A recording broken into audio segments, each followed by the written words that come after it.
Hello students, मैं हूं ए के राज और आप देख रहे हैं मॉडर्न एबीसी ट्यूटोरियल। जैसा कि आपको मालूम ही है कि हम लोग यूनिट एंड डायमेंशन स्टार्ट किए हैं और कोचिंग को लेके जो कंसर्न है उस पर ज़्यादा बात नहीं करूंगा, लेकिन जो उथल पुथल हो रहा है कोचिंग में उसके लिए आपको चिंता नहीं करना है। हम लोग जो पिछले लेक्चर देखे थे उसमें हम लोगों ने क्या देखा था आपको पता ही होगा। थोड़ा सा मैं बैक हो जा रहा हूँ। ये देखे थे हम लोग, इसमें हम लोग क्या देखे थे, यूनिट सिस्टम, है ना। तो यूनिट सिस्टम हम लोगों ने देखा टू टाइप्स का है। कौन कौन? तो एक है हम लोग का local made unit system. Local आप समझते हैं ना, जैसे हम लोग लोकल में जो यूज करते हैं, जो पहले ज़माने में एक्चुअली यूज बहुत ज़्यादा होता था, अब तो बहुत कम होने लगा है। शेर पसेरी वगैरह ये सब लोकल सिस्टम है ना।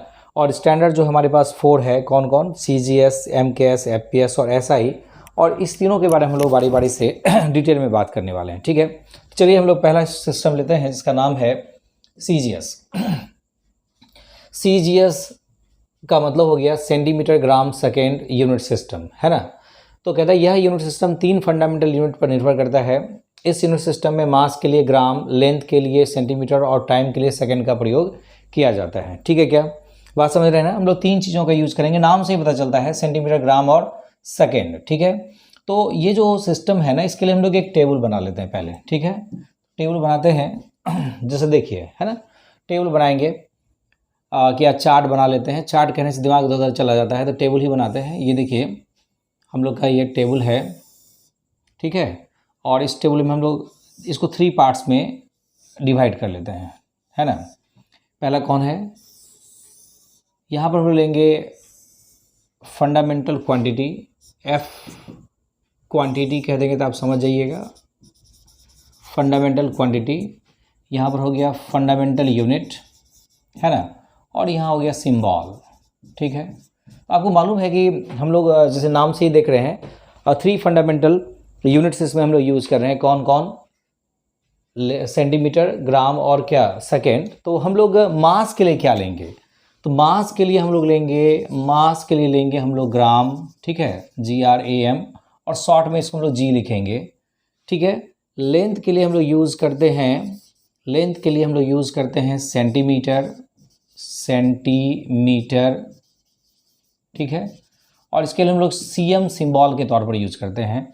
और टाइम के लिए हम लोग यूज़ करते हैं, टाइम के लिए सेकेंड, ठीक है।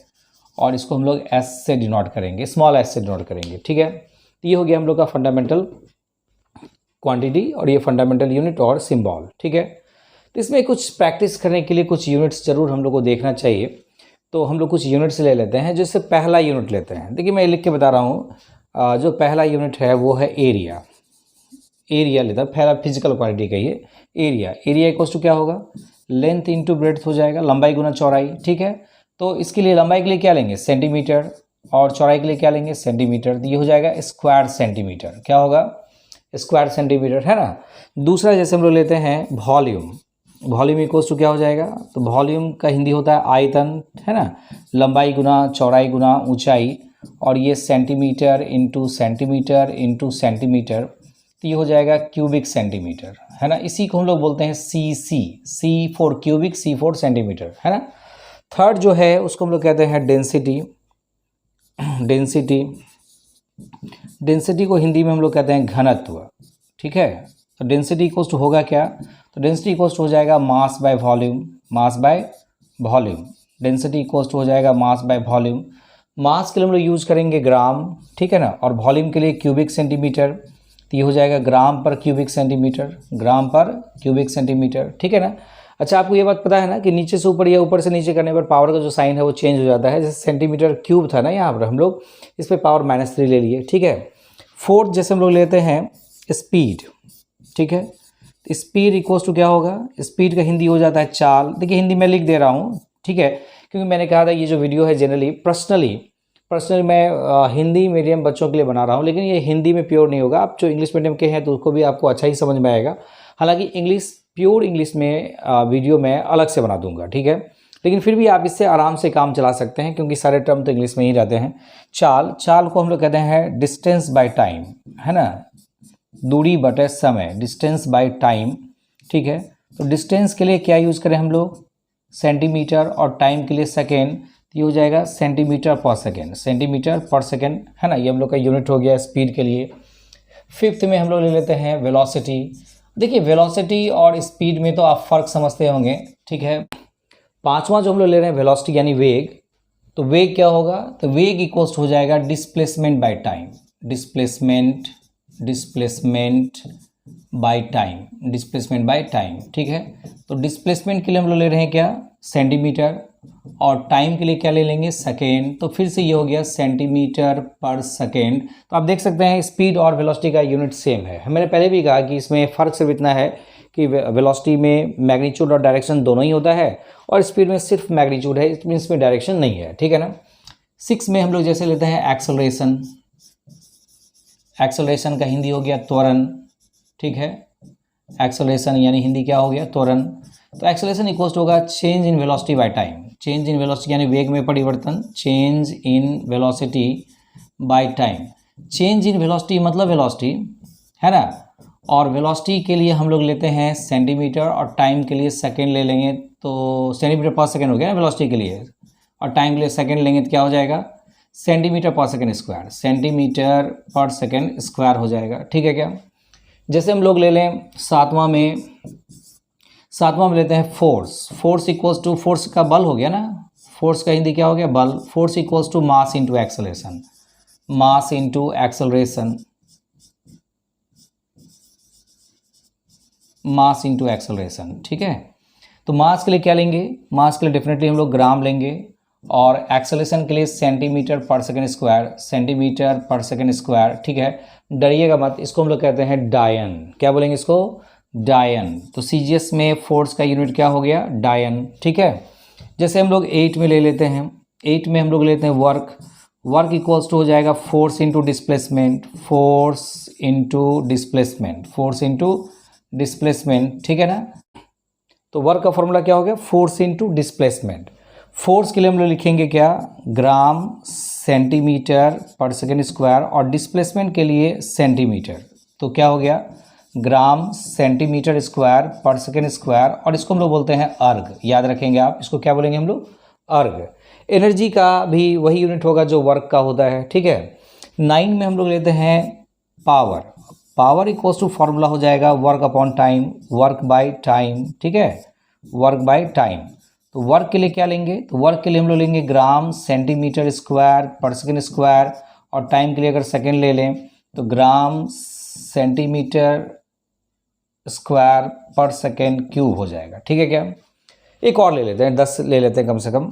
जैसे मोमेंटम लेते हैं, तो मोमेंटम इक्वल्स टू क्या होगा, momentum equals to mass into velocity. पढ़े होंगे आप पहले भी 10th क्लास में, 9th में, ठीक है ना, मास इंटू वेलोसिटी।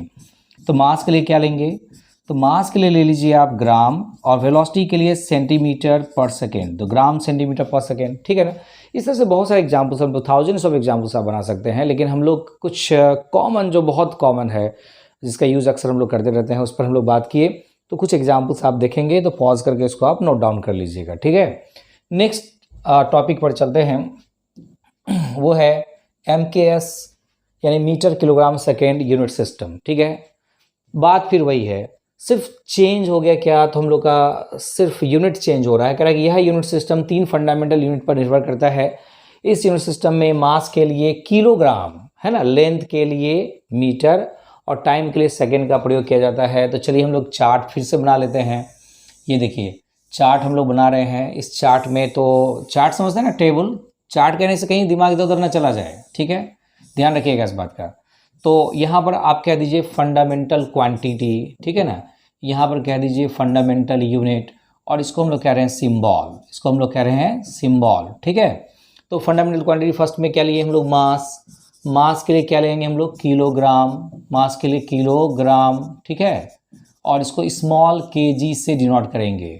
दूसरा ले रहे हैं हम लोग लेंथ, लेंथ के लिए क्या यूज़ करेंगे, तो लेंथ के लिए हम लोग यूज़ करते हैं मीटर, और मीटर के लिए हम लोग स्मॉल m कहेंगे, और टाइम के लिए हम लोग ले लेंगे सेकेंड, टाइम के लिए क्या लेंगे, सेकेंड, और इसको स्मॉल s से डिनोट करेंगे, है ना। तो चार्ट तैयार है, टेबल तैयार है। सबसे भारी वाला मैं एग्जांपल बता दूं, सबसे भारी जो है वो एरिया, एरिया इक्वल्स टू क्या, लेंथ इंटू ब्रेड्थ, तो metre into metre equals to क्या हो जाएगा, स्क्वायर मीटर। बाकी हमने 10 एग्जांपल्स बताए, तो 9 का प्रैक्टिस खुद से करेंगे, है ना। यूनिट लिखना बड़ा जरूरी चीज़ है। आप जब यूनिट बढ़िया से सीख जाएंगे तो फिर समझिए कि फिजिक्स पे अच्छा पकड़ आपका होगा, क्योंकि यूनिट में गड़बड़ी नहीं होनी चाहिए। यूनिट में मिस्टेक होने का मतलब एक बहुत बड़ा मिस्टेक है ना। नंबर्स में अगर आप 30 की जगह 31 कह दीजिए, 30.5 कह दीजिए चलेगा, लेकिन सेंटीमीटर की जगह मीटर कह देंगे, ब्लंडर मिस्टेक होगा। मीटर की जगह किलोमीटर कहेंगे, बहुत बड़ा मिस्टेक हो जाएगा। ठीक है क्या? चलिए आगे बढ़ते हैं। और नेक्स्ट हम लोग का है जो है वो FPS। F का मतलब फुट, P का मतलब पॉन्ड और S का मतलब हो गया सेकेंड यूनिट सिस्टम। यहाँ भी वही बात है, यह यूनिट सिस्टम 3 फंडामेंटल यूनिट पर निर्भर करता है। इस यूनिट सिस्टम में मास के लिए पॉन्ड, लेंथ के लिए फुट और टाइम के लिए सेकेंड का प्रयोग किया जाता है ना। तो चलिए यहाँ पर भी हम लोग एक चार्ट तैयार कर लेते हैं, टेबल तैयार कर लेते हैं। टेबल में क्या क्या रहेगा, तो यहाँ पर रहेगा हम लोग का फंडामेंटल क्वांटिटी, यहाँ पर रहेगा हम लोग का फंडामेंटल यूनिट है ना, और यहाँ रह जाएगा हम लोग का सिंबल, यहाँ पर हम लोग का हो जाएगा सिंबल। ठीक है, तो फंडामेंटल क्वांटिटी में सबसे पहले हम लोग क्या लिए थे, मास है ना। मास के लिए क्या यूज़ करेंगे, तो पॉन्ड। मास के लिए हम लोग यूज़ करने वाले हैं, थोड़ा सा हम लोग यहाँ आ गए हैं।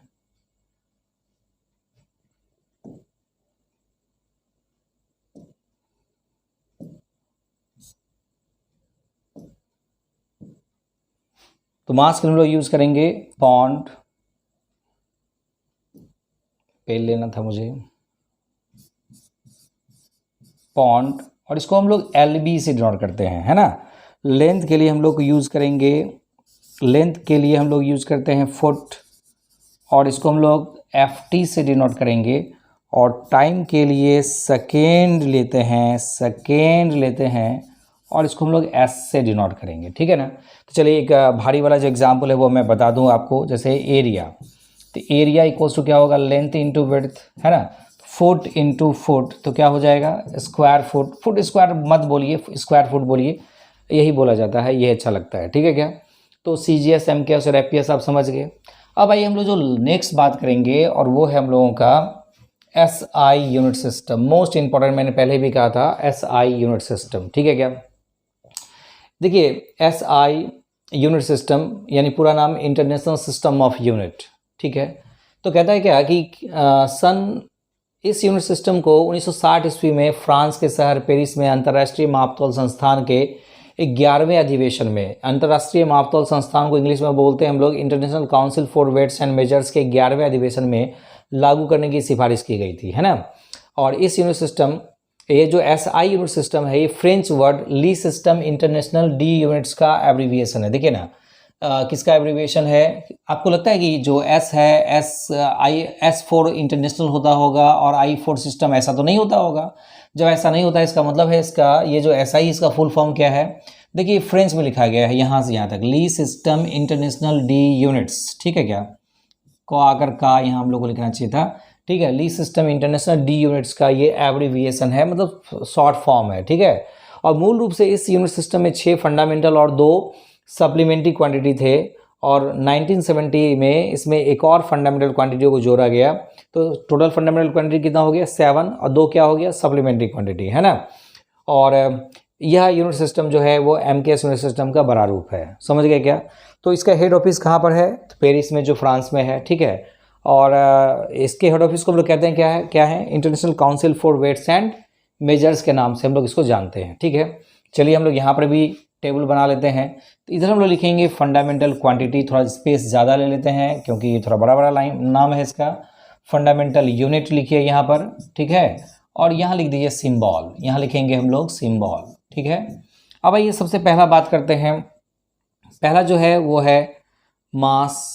ठीक है, दूसरा क्या हो जाएगा, लेंथ है ना, तीसरा क्या होगा, टाइम, तीसरा हो जाएगा टाइम। फोर्थ जो होगा उसको हम लोग कह रहे हैं, अब देखिए फोर्थ, ये 3 तो पहले से था ही, अब हम लोग चौथे में बात करें। चौथा जो है वो थर्मोडायनामिक टेम्परेचर,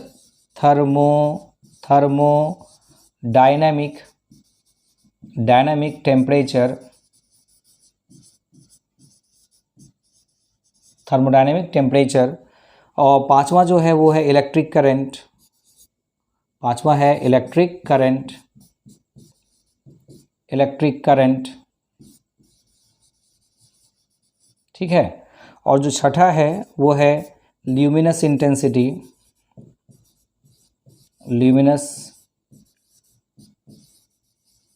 इंटेंसिटी, और जो लास्ट वन है वो है अमाउंट ऑफ सब्सटेंस,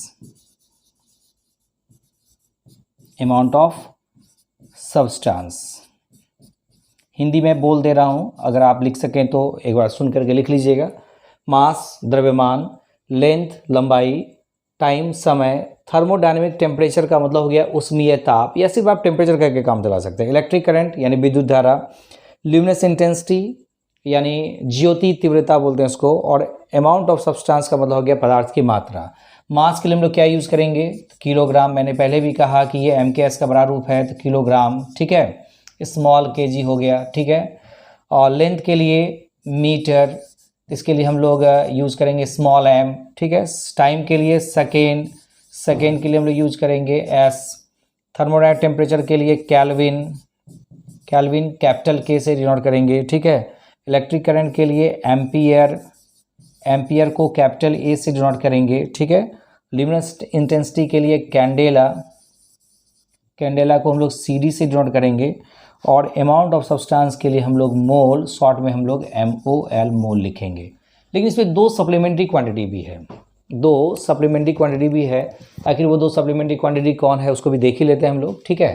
तो चलिए दो सप्लीमेंट्री क्वांटिटी देख लेते हैं। Supplementary quantity,